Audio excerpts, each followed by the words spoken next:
তাতে পিতা মাতার যুগল পায়ে আমি চেষ্ট করি মন্ড আরে যাহা দেখি তাতে মন্ড তাতে গুরুদেবের চরণেতে আমি ওই প্রণাম করে আরে গুরু ছাড়ালে জগতে কিছু এটাই গুরু ব্রহ্মা গুরু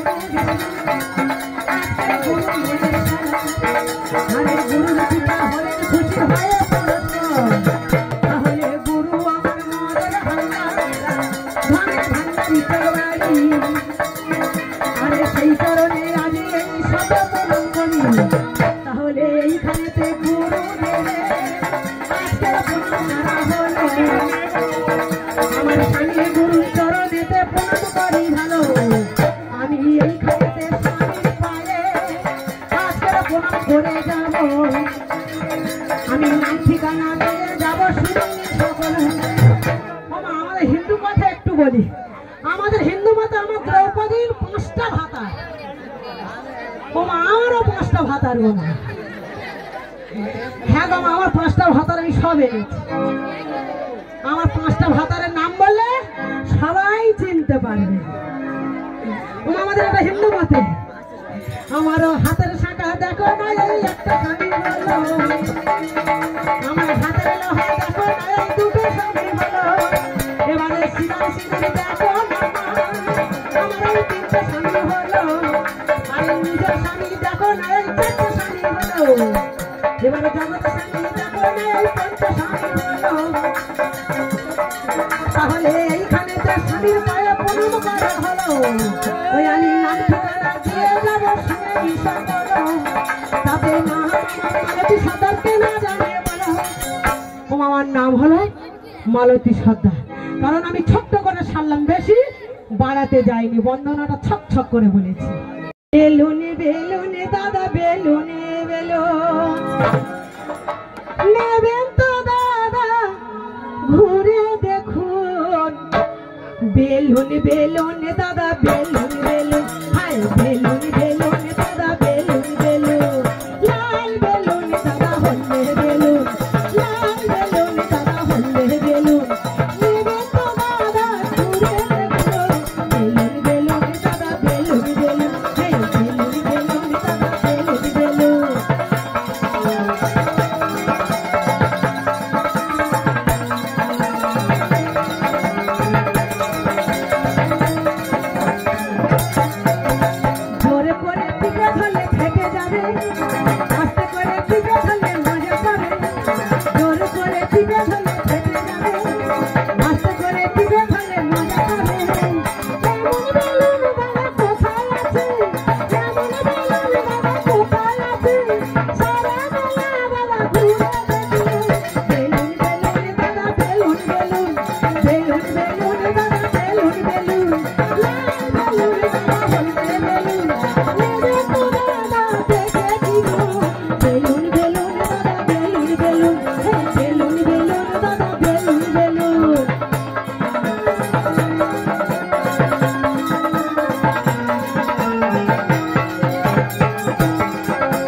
আমারে ওনারে কৃপা করবে আমারে আল্লাহ মেহেরবান দাদারা আমার করে গেছেন দান ওনারে কৃপা করবে আমারে আল্লাহ মেহেরবান তাতে আর বেশি বলবো না গো, আর করবো না দেরি। ওই আর বেশি বলবো না তাতে, ওই আমি আর করবো না দেরি। আমার দর্শক বিন্দেশি চরণাল হৃদয়ে পদ্মে ধরি, তাতে মা মাসি আর ভগ্নি পিসি ফ্রিজে টিয়াই। এদিকে মা মাসি ভগ্নি পিসি আমার ফ্রিজে টিয়াই।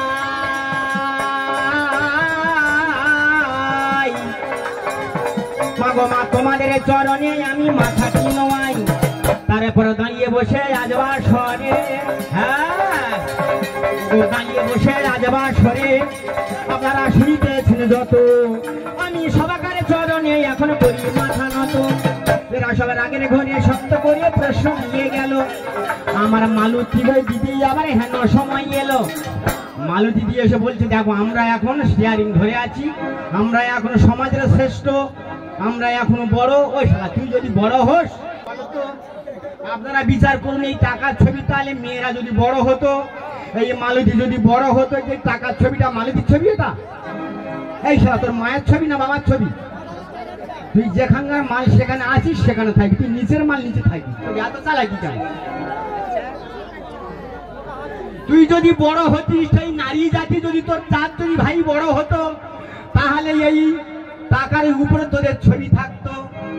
আমার বাবার দল ভাইয়ের দল বড় আছে আর বড় থাকবে, এই দেখ টাকার উপর আমার বাবাদের ছবি, মানে আমাদের ছবি, আমরাই বড়।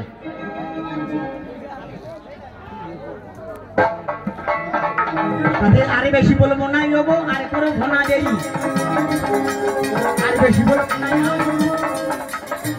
তাদের আর করবো না দেরি। ওগো ছোট্ট করে প্রশ্ন দিল, শুনলেন পুরুষ নারী। এখানে অনেক প্রশ্ন নিয়ে আলোচনা হয়েছে। এখানে যে মালতী দিদি একটা ছোট্ট কথা দিদি বলে গেছে, গল্পটা ভালো গল্প, বড় গল্প, সময় সংক্ষেপ বলে ছোট করে সেরে দিয়ে গেছে, খুব ভালো কথা। কি কথা? যে আমার মা ম্যাডাম ভাইরা নামাজের সময় নামাজ আদায় করতে গেলে টুপি ব্যবহার করতে হয় মস্তকেতে। ওই টুপির জন্ম কোথায়? আচ্ছা টুপির জন্মটা কোথায়? আমার মা ম্যাডাম ভাইরা অনেক টুপি ব্যবহার করে, কিন্তু আমার সব মহামাডাম ভাই যদি জিজ্ঞেস করি ভাই ওই টুপির জন্ম কোথায়, তারা টুপি পরে কিন্তু টুপির জন্ম জানে না। আচ্ছা যদি কোনো বড় এমবিবিএস ডাক্তার বাবুর কাছে জিজ্ঞেস করা যায় যে তোমার টুপির জন্ম কোথায়, আমার মন বলে এমবিবিএস ডাক্তার হতে পারে, ওই টুপির জন্মের কথা বলতে পারবে না। আমার প্রভাস প্রশ্ন দিয়ে গেছে, কার কবরে আগুন জ্বলেছিল? Double M A TV M A যদি কোনো শিক্ষিত ব্যক্তি থাকে অনেক কিছু বলতে পারবে, কিন্তু কার কবরে আগুন জ্বলেছিল? ওই টুপির জন্ম কোথায়? ডাক্তার থাকতে পারে, মাস্টার থাকতে পারে, গ্রামের বড় বড় নেতা থাকতে পারে, কিন্তু আমার মন বলে টুপির জন্ম বলতে পারবে না, কার কবরে আগুন জ্বলেছিল বলতে পারবে না। শুধু ইসলাম ধর্ম কেন, আর হিন্দু শাস্ত্র নিয়ে আমাদের অনেক আলোচনা হয়, খ্রিস্টান ধর্ম নিয়ে আমাদের অনেক আলোচনা হয়। এই যে শাস্ত্র ধর্মগ্রন্থ, এগুলো হচ্ছে জ্ঞানের জিনিস। এই যে জ্ঞানের জিনিস হতে সে গাড়িওয়ালা হতে পারে, বাড়িওয়ালা হতে পারে, কিন্তু এই শাস্ত্র কথা, নীতি কথা, জ্ঞানের কথাটা সবাই সবে জানে না। টুপি ব্যবহার করতে পারে, কিন্তু টুপির জন্ম অনেক মানুষই জানে না। বলো মা, তাই এগুলো জানতে গেলে মাঝে মাঝে শুনতে হয় কর্তা কবির গান। মাঝে মাঝে শুনতে হয় কর্তা কবির গান। আমি শুনতে পেতে ভুলে গেলাম, শুনে জানে ভিমান। আরো একটা প্রশ্ন দিয়ে গেছে, কি প্রশ্ন? ওই যে বলে গেছে কার কবরে কেমন ভাবে আগুন জ্বলেছিল। ওগো রাজবাহারা নামে একটা মুসলমানই ছিল। ওরে পাগল মোরা মা,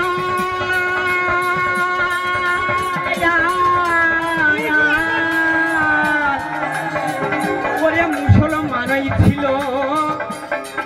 আমি এক এক করে যাচ্ছি বলে শুনে জানে সকল। শালা ওরে মালতী দিদি দ্বন্দ্ব হবে তোর আর আমার। তুই একটা মেয়ে মানুষ বলে যাচ্ছিস বেলুন দাদা, বেলুন বেলুন, লালে বেলুন, হলুদ বেলুন।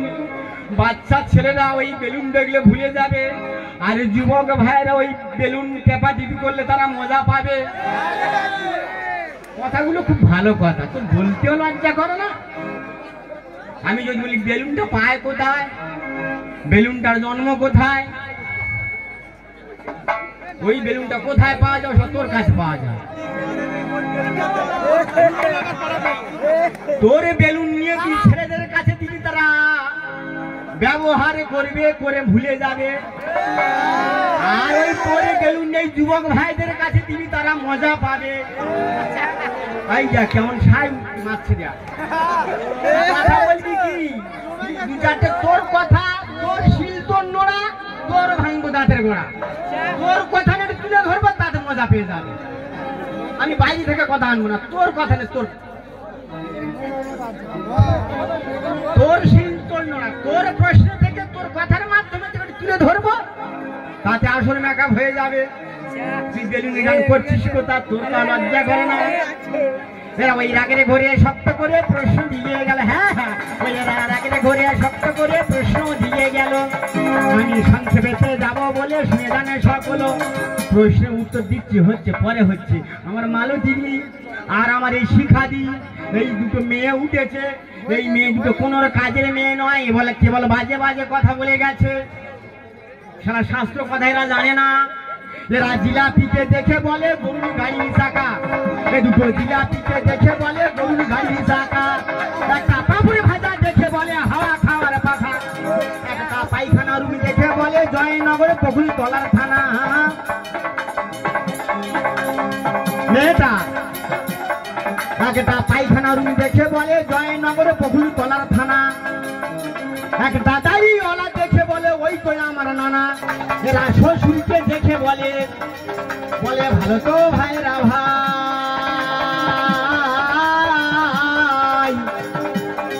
একটা ধাড়ি ছাগল দেখে বলে ধবলপুরের গাই। ওগো এদের কাছে হার মেনেছে পাণ্ডব এদের ভীম, তাই এদের কাছে হার মেনেছে ওগো পাণ্ডব এদের ভীম। এরা মাখাল ফলকে দেখে বলে মদ্দা ঘোড়ার ডিম। এই দুটো মেয়ের স্বভাব এমন। এই শালা স্বামীর সেবা করে। এই মেয়েটা আবার বলে যাচ্ছে আমার পাঁচটা ভাতার। আরে ভাই, তোর পাঁচটা ভাতার থাকা দুটো ভাতার থাক, তোর আছে। তোর সমাজ কেউ বলতে বলেছে আমার 5 ভাতারই? তোর আছে, তোর গোপনের মাল গোপনে কাজ ছেড়ে জানা, তোর বলতে কে বলেছে? আচ্ছা বল তোরে দিদি। মালতীদি সেজে বুঝে বসে আছে, কপালে মেরেছে 2-3টে ফোঁটা। প্রথম টিপের ফোঁটা, তারপর একটা তিলক মাটির ফোঁটা। মালতীদি বসে আছে, কপালে মেরেছে 2-3টে ফোঁটা। বলতো ওরে ও মালতী, তোর নাম করিস কটা?